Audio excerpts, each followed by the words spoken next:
acknowledge that this meeting is taking place on the lands of the Halton speaking people, specifically the Quamitchin Village. The Board of Education is honored to be able to collaboratively walk beside the Cowichan, Malahats, Bassett, Malakits, Manus, and Laxon peoples who have cared for this land for thousands of years. May we walk gently on the unceded territories of their land as we work together to lift up all of us. Motion to adopt the agenda, please. Trustee Schmidt, Trustee Souza, all in favor. Motion carried. Business and operations, 2026-2027 annual budget. Mr. Sandquist. Thank you. I'm just, I think our Zoom link may have dropped off the screen.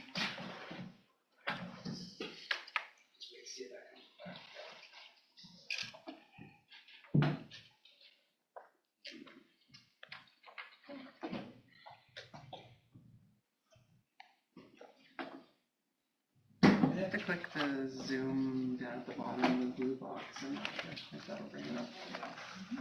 There we go. Thank you. Okay, so I'm going to share my presentation that you have received in advance. That came out on Saturday morning and in your package combination. And it should just be coming up here on the screen.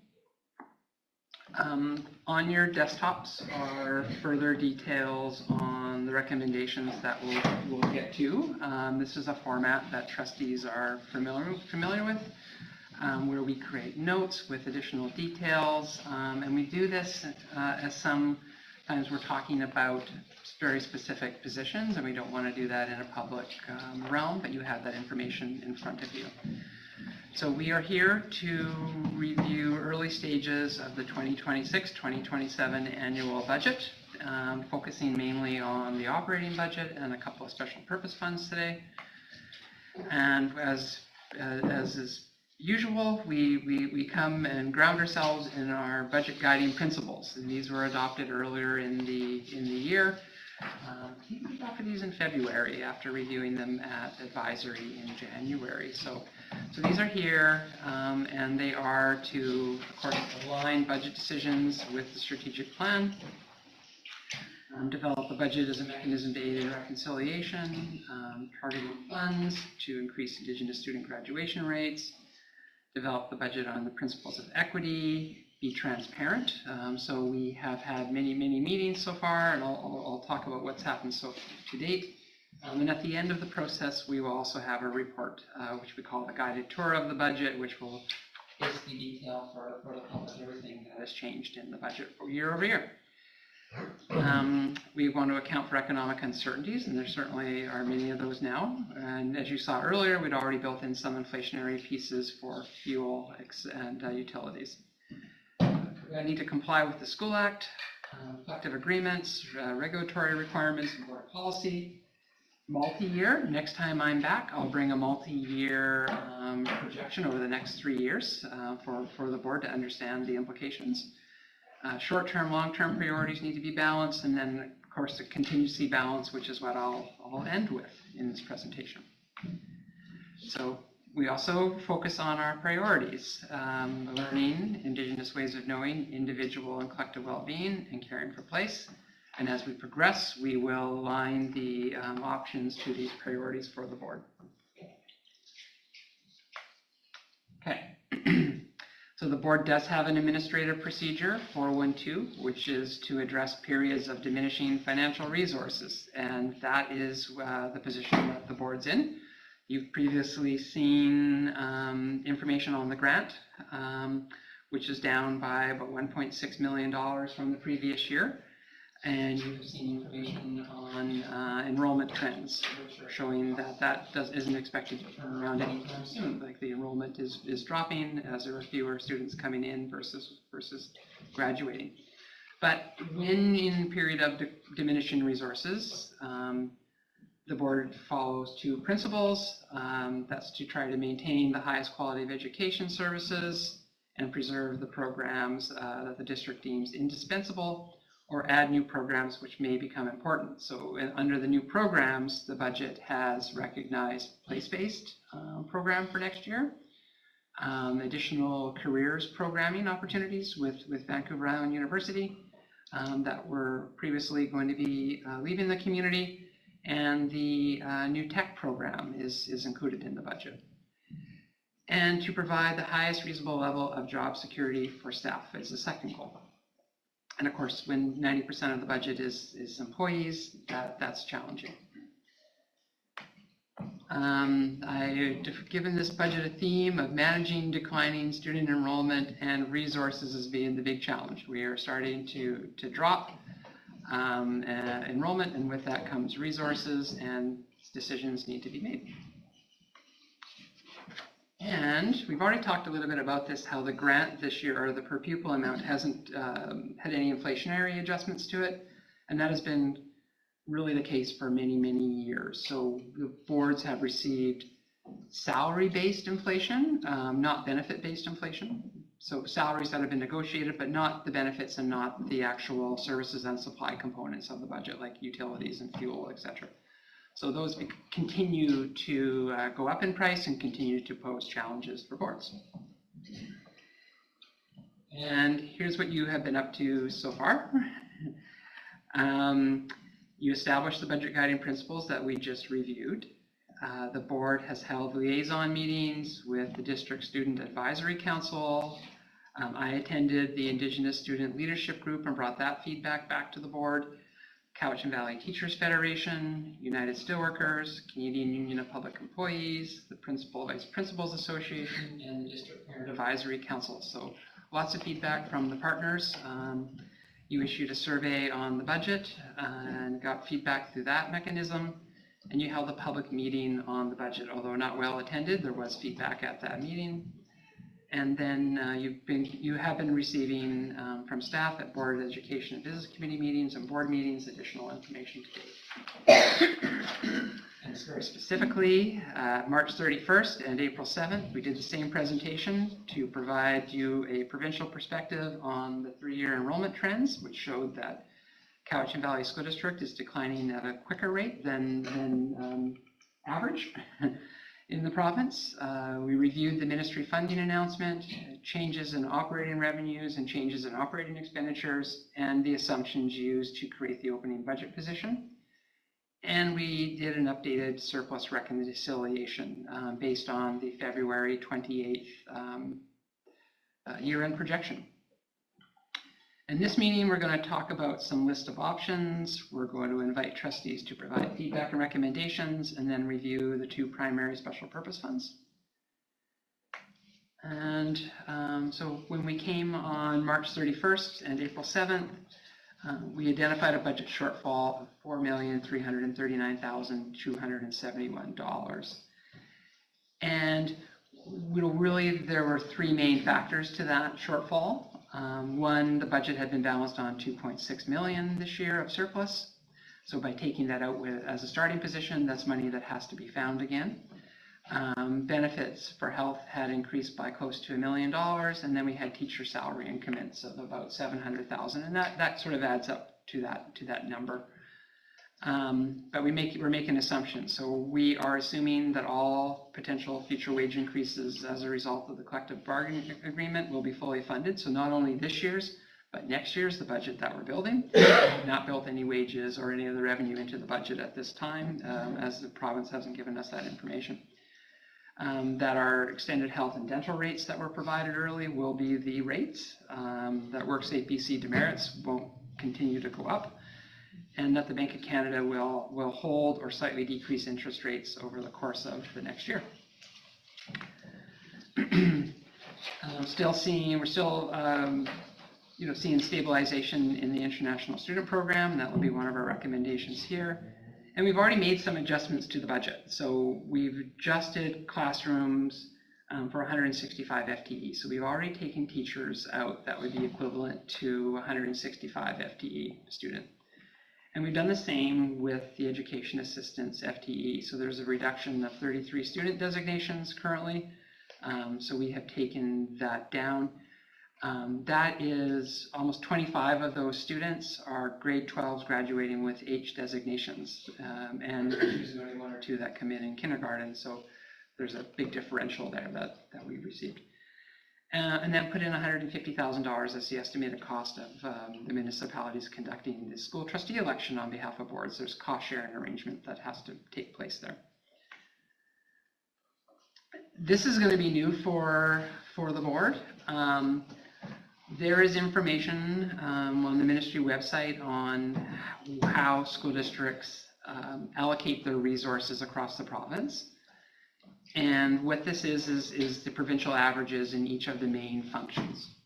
So a function is like instruction, which is everything in the classroom, teachers, EAs, that's careers, inclusive ed, Indigenous ed, all those pieces are in function 1 instruction. Function 4, district admin, that's you, the board, that's myself and the superintendent, and that's the board office basically. Function 5 is building maintenance, utilities, custodial, grounds maintenance, and technology falls under function 5. It's unique that they put it there, but the ministry has us categorize it there. And then function 7, transportation and housing. We don't have housing. There are some school districts that have housing. Capital would be money that's sort of put aside for, say white fleet or technology replacements out of your operating budget, and other maybe paying down debt. So this is the provincial numbers. And these are our numbers that are in the 25-26 budget. And I'll just move to the next slide and show you the comparison here. So,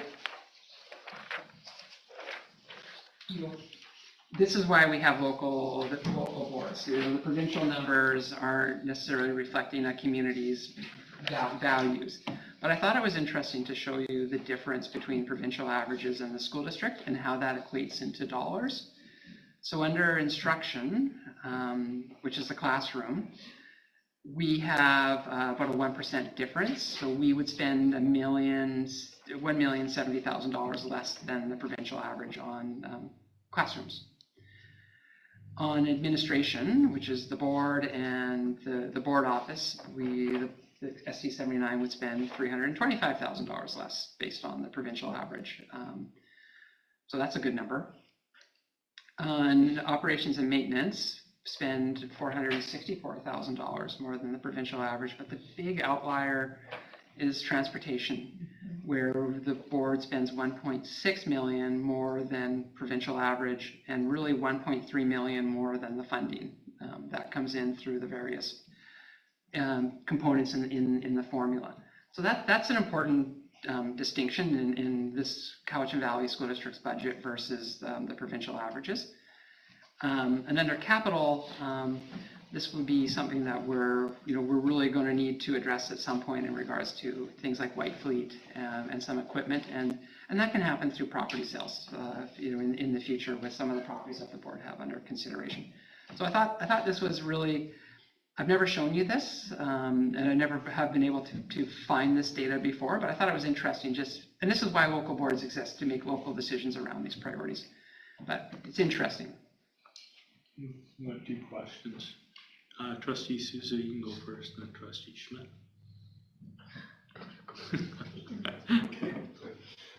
I'm just curious about the transportation number compared to the provincial. Why is it so? Is it because we're a large rural based, what area?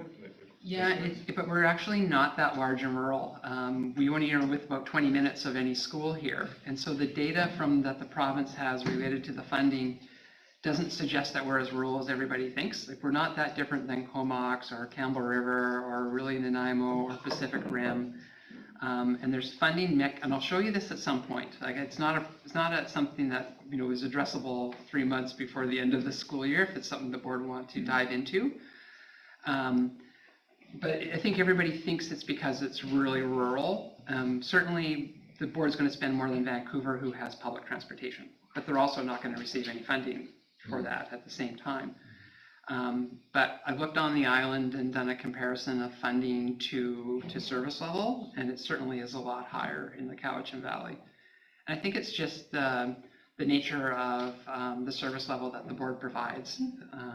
The walk limits, the out of catchment transportation being areas that some districts have had to discontinue in the past. Trustee Schmidt? Through the chair to Mr. Sandquist, obviously there's not enough time for this budget, but this number,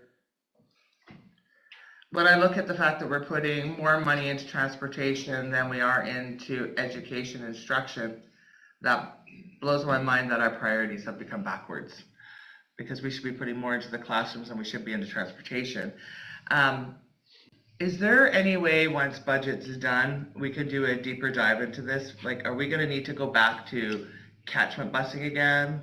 Like, I guess we need to maybe start having some conversations, but obviously there's no time because we're in budget now. But do you think that we can maybe start that, say, September, and start taking a really big look at transportation and figuring out maybe we need a consultant to do it independently from the board? I don't know.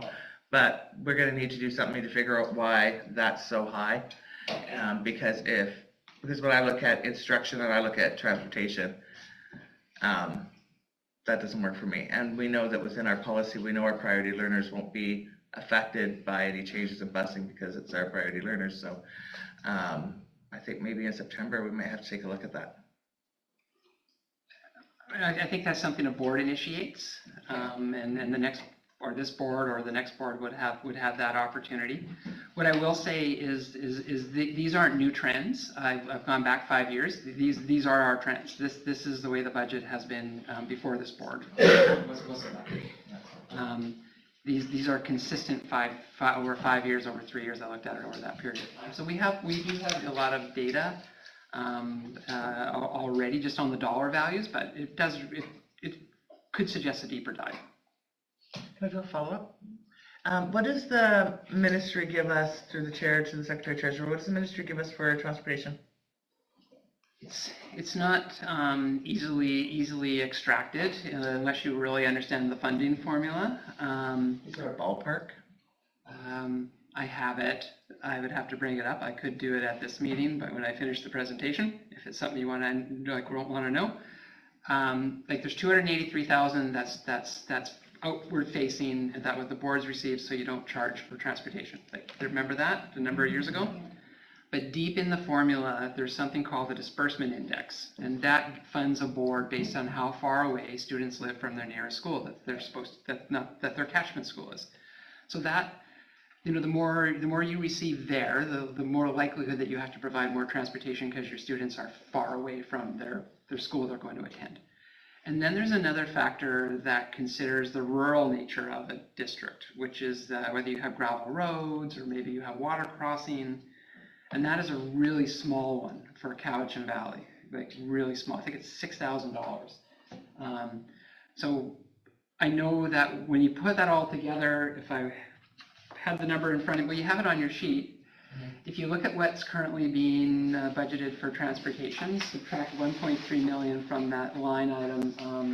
I can show you here. Elizabeth has it. I don't have it in front of me. 2.366. Yeah. So 3728, not 214. You see that number on the far right side here? Number 7, transportation, Yeah, towards the number bottom 7, of the page. 3728214. It's 1.3 million less than that. Okay, Trustee Stratton and Trustee Croft. Yeah, for the increase of our land-based learning, outdoor ed, sports competitions, is that all covered under that transport budget as well? A little piece of it is for land-based, where we have put in the fuel piece component of that. Okay. But there's been no, field trips would not be in there. Usually they're paid for by the school directly. Thanks. Trustee Croft. This is an adjacent question. So there's also quite a variance between what we receive for priority learners and what we spend for priority learners, or there has been in the past. I think are you talking about the targeted dollars for, we budget to spend it all, but it doesn't always happen. And there's a number of reasons. There's a lot of grants and things that are given out that aren't always fully spent in that department. It's targeted, so it has to roll over into the next year. And the IEC are starting to address that component of the budget. If I'm answering your question correctly. You're thinking about the Indigenous education target? No, I'm thinking about that in previous years we've talked about priority learners, special needs, EAs, Oh, I'm and that sorry. kind of thing, sorry, yes. Okay, And inclusive we tend to spend- education. We tend to spend more than what we receive. Sorry, I That's okay. interpreted it incorrectly. There is usually about a 50 to 60% overspend in that area. Mhm. Over the funding. Mhm. But it's not a spending model either. It's a funding model. Like boards have discretion to do that, and that is standard amongst probably every school district is quite a bit over, just the way the funding works. Mhm. Okay. So I knew this would be a discussion starter, and that's why it's in my presentation. There are things that the board has been doing over the course of the last few years, and that still sit in the budget. I just wanted to put that list back out here again. Those things have not been removed from the budget. I'm not going to go over them all. They're in your package.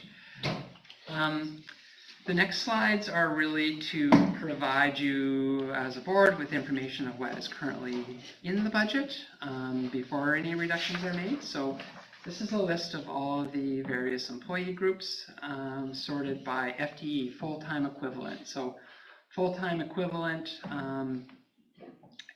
for a teacher is a full teacher load. For an education assistant, it's 7 hours, but most work 5.5, so that 149 FTE is probably closer to 190 positions when you do the math. It's the same. Not every noon hour supervisor. Those are 1 hour employees. So there aren't 8 of them. There's 8 that probably times 8. So just for example, so we have 842.544 FTE in the operating budget. And then these are the various other areas that bring the board to a total operating expenditure starting place of 109,978,495. And you should see that number on the far left-hand column down at the bottom of your big sheet, if you're following along. On the left-hand side. It's probably buried under the papers that are there. So, go to the bottom. You see it there. Okay, so I'm just going to, so that is everything that is in that number is on those 2 sheets. So we're going to talk a little bit about budgeting shortfall. So that exists when expenditures exceed revenues.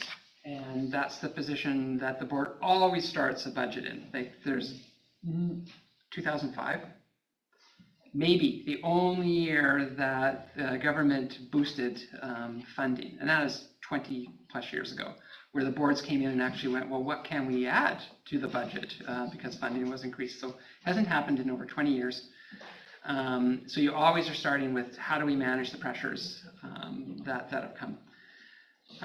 So there's ways to balance. You can utilize prior year surplus, and I expect to see the board do that.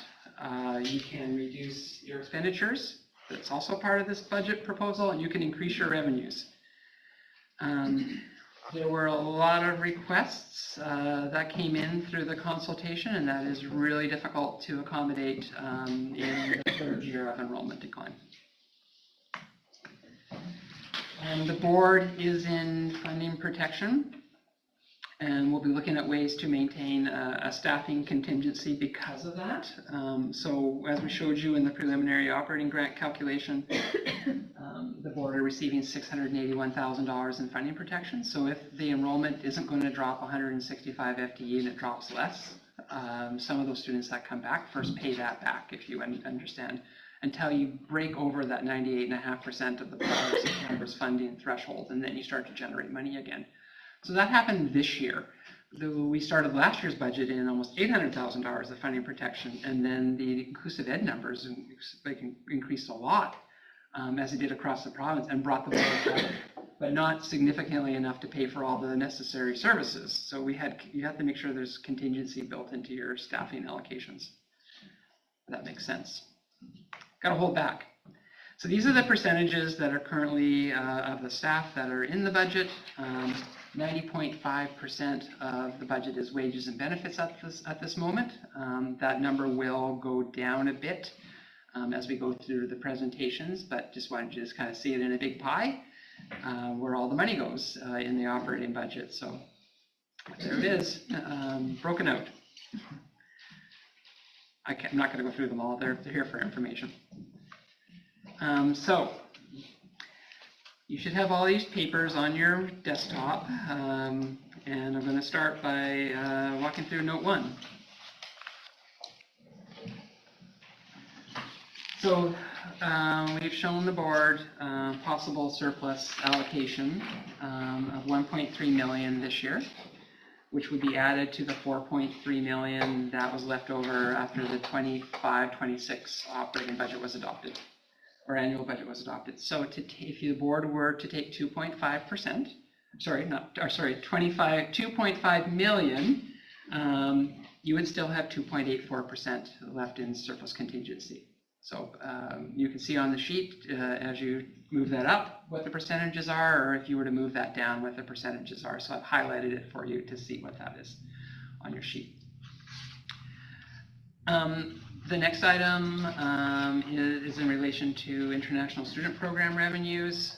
This is an area that the last couple of years have exceeded budget expectations. So we're just suggesting truing the budget up to align with the last couple of years' experience on revenue. So it seems like a safe revenue increase.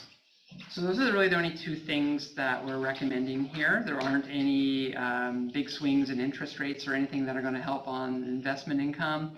And really outside of that, there's a little bit of rental income in the budget and a lot of opportunities to really generate funding. And that would take the board to 1.7 million in shortfall. So that eliminated over half quite quickly. Options as we follow through here. So this doesn't actually affect any staff on the ground, but you might recall that this year, and I think we have an opportunity to really look at the non-enrolling ratios in the operating budget and make adjustments that would have been needed to have been made in the absence of the classroom enhancement fund. So this is a complex one to fully describe, but to simplify it, if the board could normally afford 7 librarians and the classroom enhancement fund said that you must have 10 on restored language, we would claim 3 from the ministry. If the board can only afford 6 librarians now and the ministry still requires that there be 10 on the restored language, then the other 4 need to go into the ministry pot. So we're talking about a little bit of a movement here, but there's still 10 librarians at the end of the day, if that makes sense to everybody. I don't think there's too many more opportunities to address those non-enrolling ratios in the operating budget, but I think this is one that we need to do again this year. Next one, with declining enrollment, you'll see details of this in your package. There's a small clerical adjustment, and I'll review this with our guest soon. As well, there's a small clerical adjustment as well that would be replaced with a bank of time to be drawn on from casuals or temporary assignments. So that's in your note as well. I don't want to speak about too much here in the public realm. There's also a retirement pending, and that would see not the full savings of that retirement, but you've had the discussion on this item before. Again, this is an individual, so I don't want to speak about it in a public realm, but you have the details for that in front of you, and you're aware of this from previous conversations. Now this one we can talk about a little more. With fewer classrooms due to declining enrollment, there's an opportunity to close some of those and have a minor custodial savings. It would probably equate to about 0.6 FTE or around 5 hours a day over the whole system.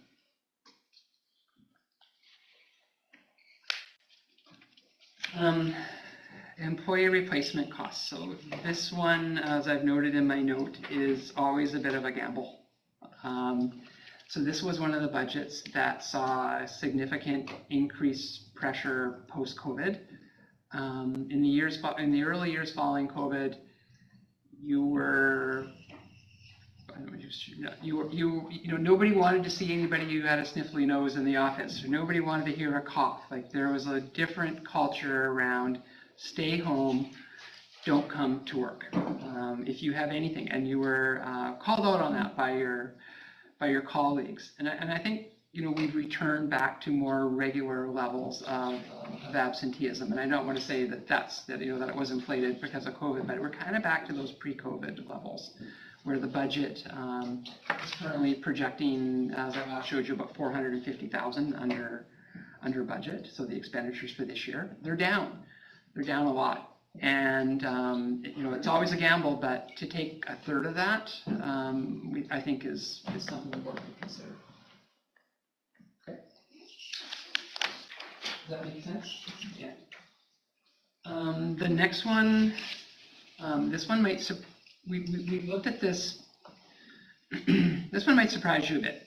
The FTE at secondary over the last 3 years has dropped by 144 FTE from September 30th, first semester, to second semester. And part of that is kids graduate. They've gone back just for the one semester. Kids may withdraw, students may withdraw all entirely, or students may withdraw from courses as they have met their graduation requirements and are looking for, not a full course load. But we have staffed on those September 30th numbers and had 144 fewer students in February. So we know that it's not possible to make these adjustments at the two small secondary schools like Lake Cowichan and Chemainus. There wouldn't be any ability to hold back staffing for second semester from them because of the scale. But at Cowichan and Kelsey, I think there is the opportunity to hold back staffing in second semester. It's about a $450,000 total cost that the board incurs with the student drop. And so we think there's an opportunity here, and we're suggesting that that's an area to pursue. It will mean there won't be maybe as many opportunities in the second semester where they were able to put that staff into other options, and it will mean that the classes won't be smaller in second semester like they have been. Okay. The next one is a position of a coordinator. You'll see in your note why this is being suggested. There'll be a vacancy, and the suggestion is just not to fill that vacancy. And I'm getting near the end. Average teacher salary adjustment. So I always have this item here, and I could do it right up front, but we take everybody that exists today and we roll them into next year. And we add all the increments, everybody moving up the bands. But every year, people retire who are at our most highest pay band and are replaced either with less expensive people, or that drop brings the average teacher salary down. So we realize these savings of approximately $200,000 every year. Somebody may go on leave with an illness and be replaced by a less expensive teacher, or somebody may retire early. So there's an opportunity there, like every year, to adjust that number, and we're suggesting that be an option as well. So that adds up to 1.515 million. As reduction options, which leaves the shortfall currently at 198,949. We've done a little more work since this presentation came out, and I'll just speak of another option that will be on your sheet next time. It's difficult for us to pinpoint how many weeks our staff will work who aren't 12-month employees. And what I'll mean by that, we'll say a bus driver is 10 months, but they're 10 months plus whatever vacation days they have that they haven't taken during the school year. So their 10 months expands if they take holidays in the summer and as part of the pay. So we budget on weeks. So this is all a formula-based system. We look at how many weeks we're paying people for times the rate. And we have been generating surpluses on the custodians and drivers. So there's no effect to an employee, but we believe we budgeted potentially 1 week over on those employees and could make that reduction. It will reduce the surplus in future years. But we think we can get closer to what the real expenditure are by dropping that week. There's also, and the school year fluctuates too.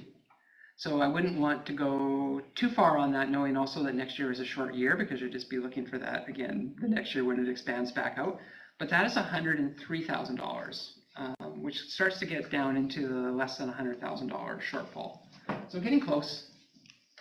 Getting close. Are there questions on these? Trustee Schmidt? Just a few questions, Mr. Sandquist. So are you looking for recommendations today? Or is this just an information day? Well, I think the board can give us discussion on any one of these items. If there's anything that's a no-go, we'll have to know that and take that off the list. Otherwise, something similar to this will come back at the next BEBC meeting, where we will be looking for recommendations to move the budget forward. Okay, because when I look at this 198 and I look at where that would take us in our surplus, but it sounds like you probably can find that 198 anyway, but and we know that we're budgeting in a surplus right now, and that surplus may still grow. Could we not just cover that 198 with surplus and make this budget balanced? And then still do that other work? The board could, and that could be direction that we're given to bring back to the next BEBC meeting. I've given you another suggestion of 103,000 that's not on here. So you would be looking at another $95,000 of the surplus, or 2.595. Okay. Mr. Sandquist? Oops, go ahead. Oh, yeah, I'm gonna know. You want me to second it? Or you can second it? No, I was just gonna. Yeah, no, go ahead. Yeah, there was another, so when you started going over the expenditure reduction options, you made a comment, you said, maybe I wrote it down wrong, that these options do not impact on the staff on the ground. Did I take that correctly? That may have been the very first one. Okay. That is the non-enrolling ratios. That does not impact staff on the ground, but the other ones absolutely do. Okay, I just wanted to clarify that, because Yeah. holistically, I felt like that was an incorrect statement. Oh, yeah, you would be correct, that would be an incorrect statement. It was intended to represent the non-enrolling ratios piece. Okay, and then a follow-up to that, looking at the custodial and drivers, mindful the drivers have a bit of a different role, but the custodials do a lot of cleanup work at the end of the season, at the beginning of the season, knowing a lot of them. They work hard and the place needs the cleaning. So are you suggesting you would drop one of those weeks, leaving them with maybe more work? No, it's the exact same work, but we think we've over budgeted for it. Okay, So the way our formulas work is, we budget on number of weeks. It's a table-driven system that we use. So what we're saying is we have guessed on how many weeks. We've made an estimate on how many weeks. And we have a lot of new staff, so an experienced staff member might get 6 weeks vacation, and a new staff member might get 3 weeks vacation. So we were trying to average that out and figure out, well, how many weeks are we actually paying for in a year? Because realizing also that some people take that vacation during the school year. Some people might hold it all and use it at spring break, winter break, and the summertime, and then you are paying for a greater duration than if somebody takes it in the school year. So what we think is that, I had Carrie help me, and we looked at what if we take a week off, and we're still well within the projected salary numbers that we have this year for those groups. So it doesn't change any of the actual service delivery. We think we've just over budgeted. So what that means is if we make that change, next year won't generate a surplus in that account like it has been. okay, that's helpful. Trustee Souza? Thank you. So I'm just looking at the coordinator position here in note 10. So the idea here is not to replace the inclusive education coordinator, one of the three, not be replaced. And what are the implications of that? I would have to ask one of our education team to answer that. If I could look to Assistant Superintendent Reynolds. Through the chair.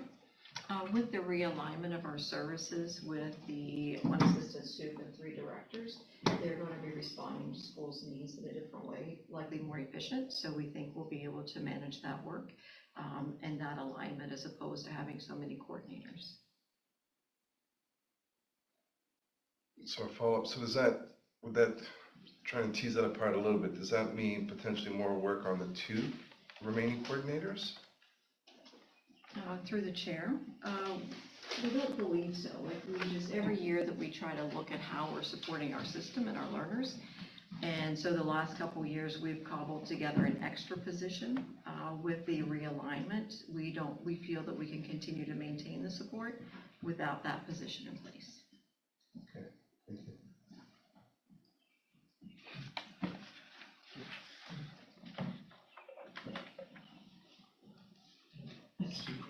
I need a recap on the 103,000. Are we looking at 198 or are we looking at 95? And we did this work late yesterday. okay, As on the weekend, I dug deep into why we've been surplusing in USW wages every year, year over year, and I understood why it was occurring in the trades line. They're 12-month employees, but we've had a few individuals who have been off and they don't have casuals. We needed to look at why has it been occurring in the custodial and driver line. Like your surplus projection has about $250,000 from USW wages right now. So we looked at what if we dropped it a week in our calculation and found about 70,000 in the custodial line and about 30,000 in the driver line. And even with those reductions, we're still surplusing on those budgets. So we're not, we have one too many weeks in our budget is what I'm suggesting. And so with that would be another $103,000 off of that number and would bring it closer to $95,000 shortfall. It's going to reduce that by that amount. thank you.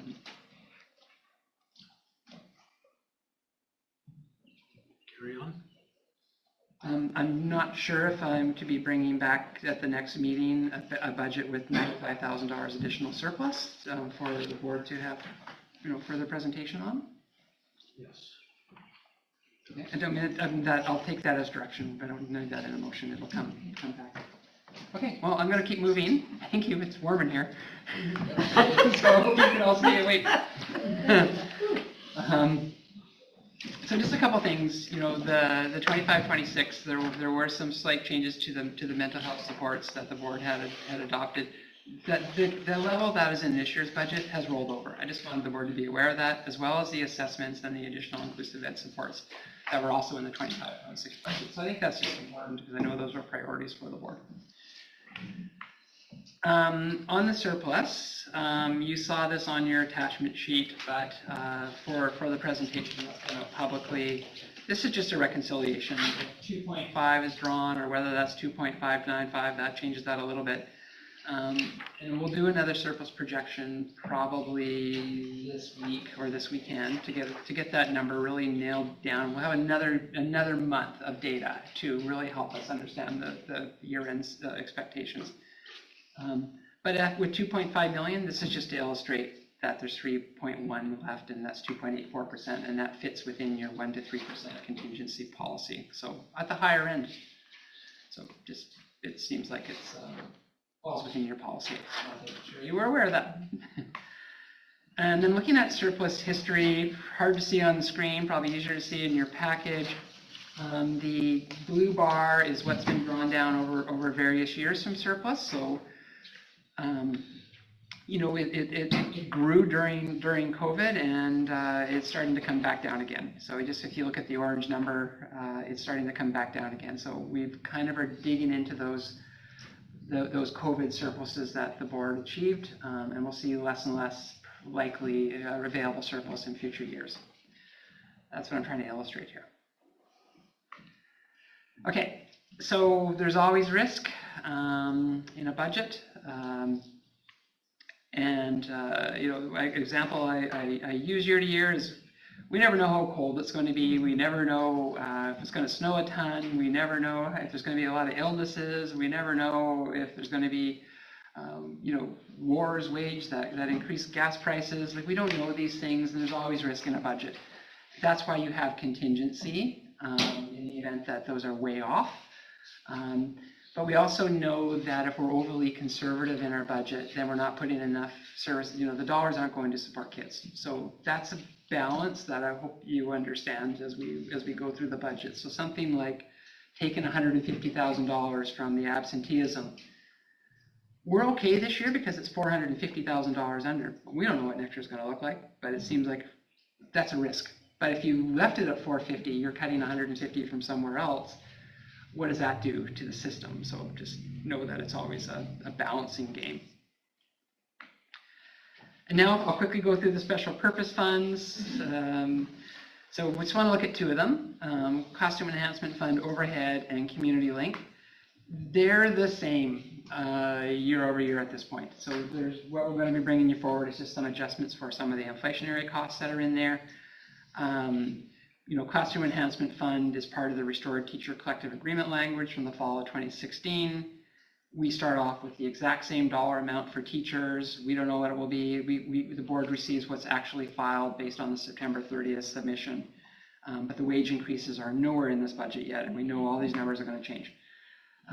Overhead is $1,428,000, exactly the same as it is this year. And what overhead is it's to cover incremental costs for implementation of the collective agreement. So we look at that year to year, and it's really minor change. We just see some inflationary cost pressures on the wage side, but otherwise we've left the budget essentially as it is now. A little bit less education assistance that can be supported through it. 0.1 of an FTE. And then for Community Link, again, same dollars, it will change. This fund has been surplusing a little bit year over year. Used to be really focused on food services and with Feeding Futures and the federal national food program grants. It's been able to spend a lot more resources on student supports. And so, again, it just has basic and inflationary pressures in it. And we see a little bit of a change on the EAs and student support worker allocations there. But that could all change when we get the inflationary component that comes for wages. Okay. Learning Improvement Fund, Adam and I from CUPE, we meet every year and we review how best to allocate those funds. So they are FTE based, so that's a slight drop from the current year, but not significant. What is up is the annual facilities grant. That's up close to $300,000 year over year. So that's a good news one. That's actually one of the areas where the budget is going to see a little bit more money to support buildings, windows, roofing, painting, accessibility. You don't typically see an increase when you're going down in enrollment, so we were aware that was coming, and that's good news. Feeding Futures is slightly down by about $10,000. That's due to declining enrollment. Again, it's enrollment-based funding. And the National School Food Program, that's a 5-year allocation. It's usually announced in the summer, but we'll budget based on the same amount as the current year for the purposes of creating the budget. We won't have that announced, but there's no reason to think it won't be the same. Oh, Trustee Lisa. To the chair, is that also based on student enrollment, that number, or is that I think so. allocation? I think it's, we don't know the formula, but I'm going to guess it's, there could be, there's likely a community component that no matter, it's probably not 100% enrollment, or really small communities will get very, very little. If you're a school district with 300 kids, there's going to be a base, and then there's going to be a per pupil component on top of that when I look at the formula. Okay, so thank you for staying with me. We're nearing the end. So the board are considering priorities, and next time we're back, we'll have alignment to strategic plan. There'll be additional feedback. I expect that the board will go to the advisory committee next week and have some conversations around these options as well.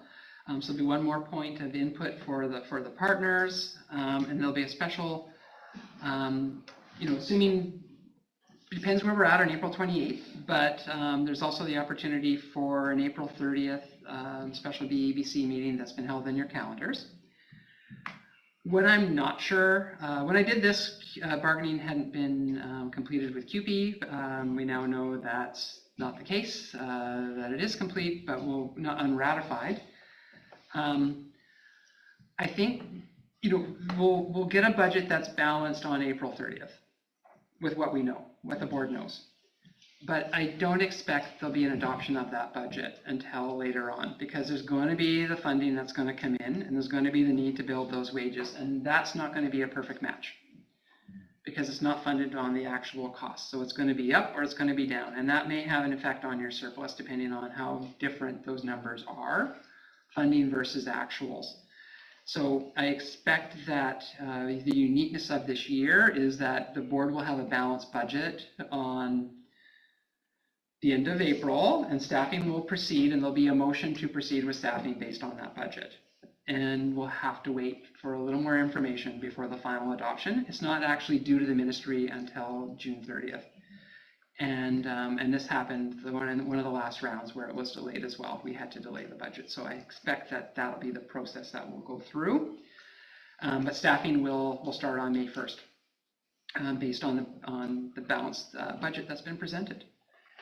And that's all I had today. Any questions? No. Thank you, Chair, through the Chair. Just to say thank you once again for just making it so clear. And always appreciative. I don't know how else to say it. I'll say the same thing as every time. Thank you.